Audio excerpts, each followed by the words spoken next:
La parole est à Monsieur Philippe Vigier pour le groupe UDI.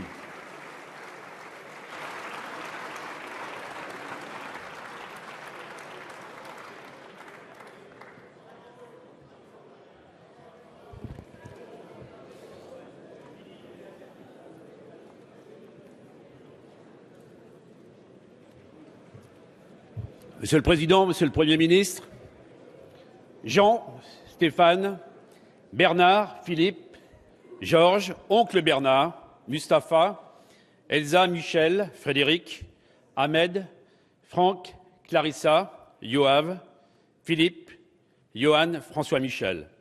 Ils sont morts parce qu'ils incarnaient la République et ses valeurs. La France est meurtrie dans sa chair. Nous sommes tous chrétiens, juifs, musulmans, athées, meurtris dans notre chair. Les 30 députés du groupe UDI partagent l'émotion qui traverse le peuple de France.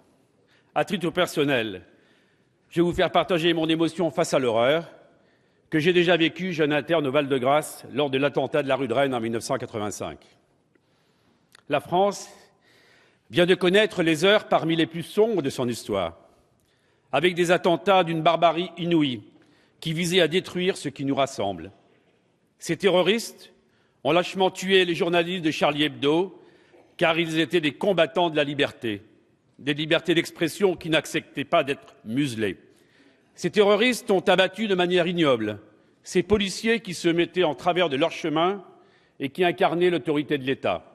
Ces terroristes ont assassiné des Français parce qu'ils étaient juifs, espérant ainsi ébranler notre République qui est une et indivisible.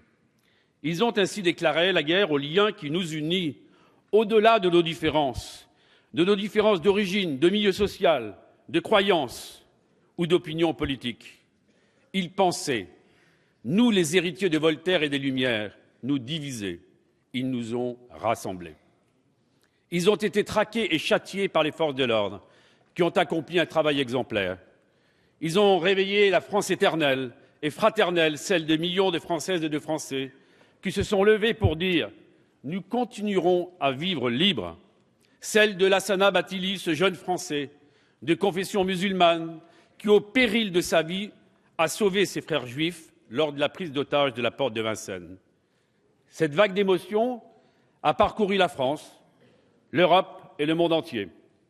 Un à un, les peuples se sont levés, car ils savent qu'à travers la France, ce sont les valeurs universelles qu'elle porte en étendard qui ont été touchées.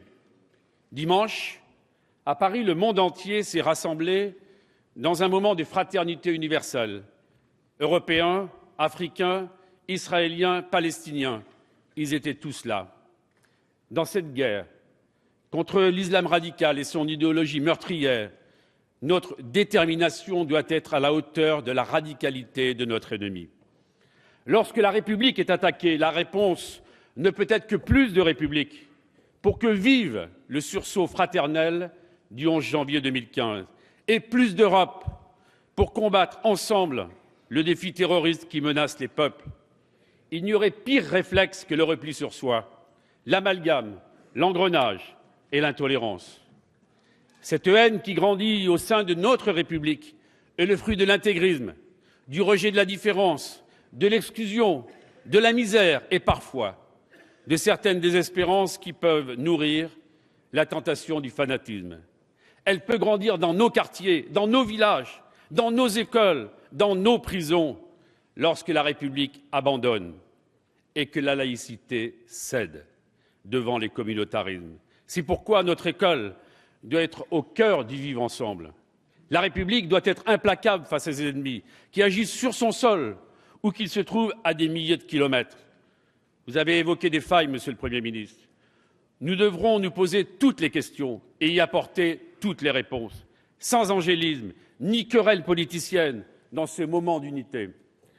Nous devons faire le choix politique pour donner plus de moyens techniques et financiers à notre sécurité intérieure et à nos armées, être impitoyable face à ceux qui répandent la haine sur les réseaux sociaux, poser la question du retour en France de ceux qui sont partis faire le djihad, améliorer l'accès et le partage des informations nécessaires pour neutraliser et démanteler ces réseaux, car ces attentats ne sont pas le fait d'actes isolés. lutter contre la radicalisation aussi dans le milieu carcéral et repenser les réponses judiciaires.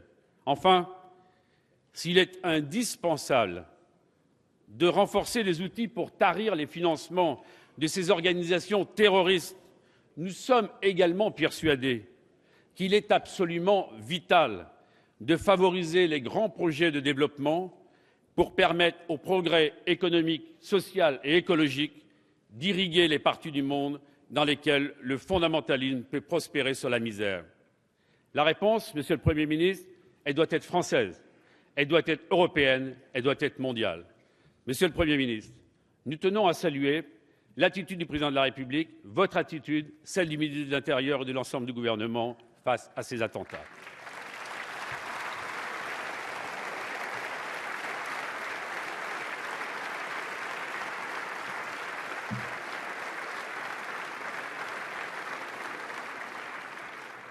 Dans cette guerre où les enjeux souvent insoupçonnables s'entremêlent, nous sommes et serons à vos côtés au service de l'intérêt supérieur de la nation pour apporter, mes chers collègues, une réponse à la hauteur de la menace qui pèse sur la France, patrie des droits de l'homme. Merci, Monsieur Vigée.